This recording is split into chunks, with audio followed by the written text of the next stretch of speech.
Alright, ek is hier by Japie. Sy stroper is mooi skoon binnekant. Toe ek mooi kyk hoekom, waarom, toe sien ek hier is die Husqvarna blouer. Hy gaan my maar check nou hierdie opset. Hy het homself nou geriek hierso. Dit is op cool. Japie, hoe lyk dit? Goed en self, Joe. Nee, rustig. Nou lyk my jy's nie stout oor stof nie, nê.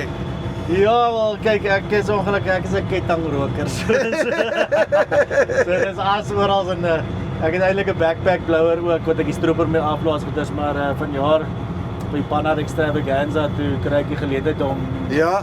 een van die oudjies te kies. Wat toe kry jy daarom nou punte en toe sit van okay, right, dan kom ons vat die Husqvarna blouer. Vat die blouer vir die stroper dat hy saam met my kan ry. Nou, waar blaas jy nou oral met die ding? Enige buite die hele lot. Buite die hele wat filters, enigiets. So hy het speed settings hierso, jy kan hom laat blaas. Hy het bietjie poeier hierdie ouetjie. Alles battery gedrewe. Hy kom met sy charger wat 'n car charger is. So Ja. hy's hier in jou lighter en jou 12 volt plug.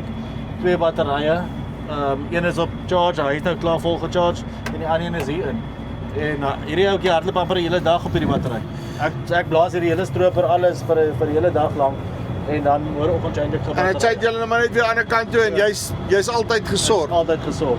So vanaand as ek hierdie tafel wil afhang, dan klim ek uit met my blouer, ek blaas al hierdie blare alles weg, blaas alles geskoon voordat ek my tafel afhang. En hy werk beter as wat jou kompressor actually werk om jou filters uit te blaas op baie al daai beter. goed. Ja, jy sê maar hoë volume, lae druk op 'n filter eintlik, anders maak jy daai goedjies seer, jy kry skeurtjies in jou filters. En jy weet, en daai wil jy nie rarig hê nie, nee. Nou, ek wil net gou hier vinnig kyk. Is ons daar aan? Yes. Nee? Daai is op die gewone setting. Kyk af.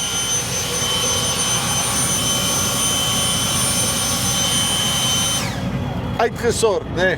Nou ek net gou kyk hierso, want ons net sien of hy 'n hoed kan afblaas.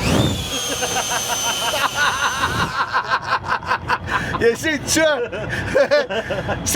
met die Husqvarna plaas, nee. As jy belangstel, linkie bo of hier onder. Hier is hoe jy die ding gebruik, is awesome.